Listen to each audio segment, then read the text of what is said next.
বলেন তলাবুল ইলমি ফারিদাতুন আলা কুল্লি মুসলিম, প্রত্যেকটা মুসলমানের জন্য দ্বীনি ইলম তলব করা প্রত্যেক মুসলমানের জন্য ফরজ।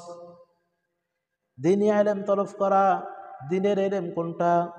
যেটা রাসূলুল্লাহ সাল্লাল্লাহু আলাইহি ওয়াসাল্লামের কাছে ওহীর মাধ্যমে এসেছে, সেটা হলো দ্বীনি ইলম।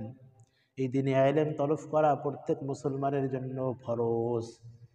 এখন দেখা যায় আমরা মুসলমানের সন্তান, আমরা মুসলমান দাবি করি, কিন্তু দ্বীনের ইলম আল্লাহ তাআলার রাসূল সাল্লাল্লাহু আলাইহি ওয়াসাল্লামের কাছে ওহীর মাধ্যমে যেই কোরআন আসছে, সেই কোরআনকে আমরা শিখতে পারি না, সেই কোরআনকে আমরা পড়তে পারি না, সেই কোরআন নিয়ে যে আমরা গবেষণা করব সেটা পারি না।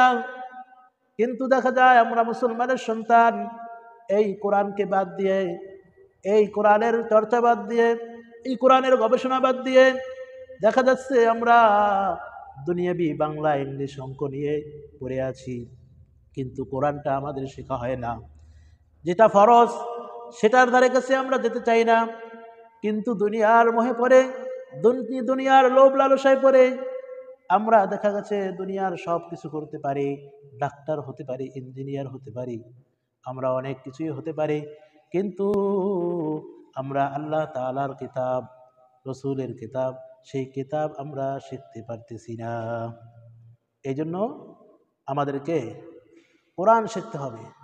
আমরা যেভাবে মুসলমান দাবি করি নিজেকে, মুসলমানের কর্তব্য হচ্ছে, মুসলমানের কাজ হচ্ছে কোরআন শেখা, দ্বীনি ইলম শেখা। এই জন্য কোরআন শেখা। তাহলে মুসলমানের সন্তান, গর্ব করে তুমি বলো তোমার ছেলে ইঞ্জিনিয়ার হয়েছে, গর্ব করে বলো তোমার ছেলে ডাক্তার হয়েছে, তোমার ছেলে বড় গবেষক হয়েছে, তোমার ছেলে বৈজ্ঞানিক হয়েছে, কিন্তু দেখা যায় তোমার ছেলে কোরআন পড়তে পারে না, তোমার ছেলে তো কিছুই করতে পারে না। আখিরাতে ডাক্তার ইঞ্জিনিয়ার হয়েছে সেটা জিজ্ঞাসা